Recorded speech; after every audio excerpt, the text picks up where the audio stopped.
അള്ളാഹു നബി സല്ലല്ലാഹു അലൈഹി വസല്ലമയുടെ ഭാര്യമാരോട്, സ്ത്രീകളോട് അള്ളാഹു ഖുർആനിൽ സൂറത്തുൽ അഹ്സാബിൽ പറഞ്ഞത് കാണാം, ഫലാ തഖ്ദഅന ബിൽ ഖൗൽ, നിങ്ങൾ പുരുഷന്മാരോട് സംസാരിക്കേണ്ടി വന്നാൽ എന്ത് ചെയ്യരുത്, വാക്കിങ്ങനെ തേച്ചു മിനുക്കി മയപ്പെടുത്തി സംസാരിക്കരുത്, കൊഞ്ചിക്കുഴഞ്ഞ് സംസാരിക്കരുത്. ഫലാ തഖ്ദഅന ബിൽ ഖൗൽ വലാ തഖ്ദഅന ബിൽ ഖൗൽ ഫയത്മഅ അല്ലദീ ഫീ ഖൽബിഹി മറദുൻ. അങ്ങനെ നീ സംസാരിച്ചാൽ ഹൃദയത്തിൽ രോഗമുള്ളവന് പല ആഗ്രഹങ്ങളും തോന്നും. അപ്പോൾ നോക്കൂ, ഈ സ്ത്രീയുടെ സംസാരം മോശമായ ചിന്തകളിലേക്ക് നയിക്കുന്നു. എന്തുകൊണ്ടാണ്? അവൻ്റെ ഹൃദയത്തിൽ രോഗമുണ്ട്. ഫി ഖൽബിഹി മറദുൻ. അതുകൊണ്ട് സ്ത്രീകളെ സംബന്ധിച്ചിടത്തോളം അവർക്കറിയില്ല ഇത് ഏത് കൽബുള്ളവനാണിത് എന്നറിയില്ല.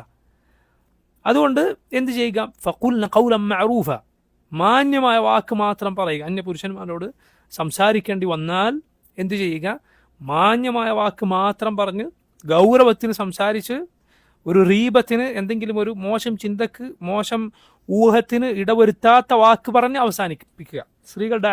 സ്ത്രീകളുടെ ശബ്ദം എന്ന് പറഞ്ഞാൽ അത് മുത്ലഖൻ നിരുപാധികം ഔറത്തല്ല. മനസ്സിലായില്ലേ? എപ്പോഴും അതെന്തല്ല, ഔറത്തല്ല. മനസ്സിലായില്ലേ? അതേസമയം എപ്പോഴും എന്ത് ചെയ്യാൻ പാടില്ല, അത് വെളിപ്പെടുത്തുന്നതും ശരിയല്ല. അതുകൊണ്ടാണ് അദാനിനോ ഖുത്ബക്കോ പുരുഷന്മാരെ സംബന്ധിച്ചിടത്തോളം അവരുടെ ഇമാമായിട്ടോ ആരില്ല, സ്ത്രീകളില്ല. അതേസമയം മുത്തലഖൻ ഔറത്താണ്. ഒരിക്കലും ശബ്ദം ഒരാവശ്യത്തിനും പുരുഷൻ കേൾക്കാൻ പാടില്ല എന്നാണോ? അല്ല. മറിച്ച് ചില ആവശ്യങ്ങളുണ്ടാവും. ചിലപ്പോൾ പുരുഷനോട് പെണ്ണിന് എന്തെങ്കിലും പറയേണ്ടി വരും. അങ്ങനെ പറയാൻ സല്ലല്ലാഹു അലൈഹി വസല്ലമയോട് സഹാബി വനിതകൾ സംസാരിച്ചിട്ടുണ്ട്, കാര്യങ്ങൾ പറഞ്ഞിട്ടുണ്ട്. പക്ഷേ അന്യ പുരുഷന്മാരോട് അങ്ങനെ സംസാരിക്കേണ്ടി വന്നാൽ അതല്ലാത്ത വഴിയുണ്ടോ, അല്ലാത്ത വഴി ഉപയോഗിക്കുക. ആണുങ്ങളോട് പറഞ്ഞ് കാര്യം പറയാൻ സാധിക്കുമെങ്കിൽ അങ്ങനെ പറയുക.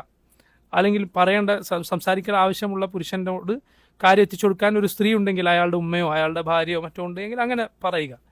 അതല്ല എങ്കിൽ നേരിട്ട് പറയേണ്ടി വന്നോ, അള്ളാഹു പറഞ്ഞു ഫഖുൽന ഖൗലൻ മഅറൂഫ, നിങ്ങൾ എന്ത് ചെയ്യുക, മാന്യമായ വാക്ക് പറയുക. കാരണം സംസാരം എന്ന് പറയുന്നത്, സ്ത്രീകളുടെ സംസാരം എന്നത് പുരുഷനെ ആകർഷിക്കുന്ന കാര്യമാണ്.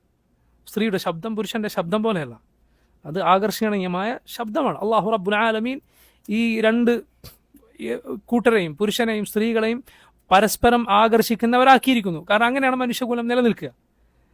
കണ്ട പരസ്പരം വെറുപ്പ് തോന്നുന്നവരാണ് ഈ രണ്ടു കൂട്ടർ എങ്കിൽ ഈ ഉമ്മത്ത് നിലനിൽക്കുകയില്ല, മനുഷ്യകുലം നിലനിൽക്കുകയില്ല.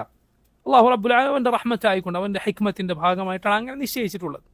അത് അള്ളാഹു റബ്ബുൽ ആലമീൻ നിശ്ചയിച്ച നിയമങ്ങൾക്കുള്ളിൽ നിന്നാൽ അത് നമുക്ക് സൗഭാഗ്യവും സന്തോഷവും സമാധാനവും സമൂഹത്തിൽ എല്ലാ ഖൈറും നേടിത്തരും. അല്ല അതിൽ വീഴ്ച വരുത്തിയ ഒരു സമൂഹം ഒന്നാകെ നശിച്ചു പോകും.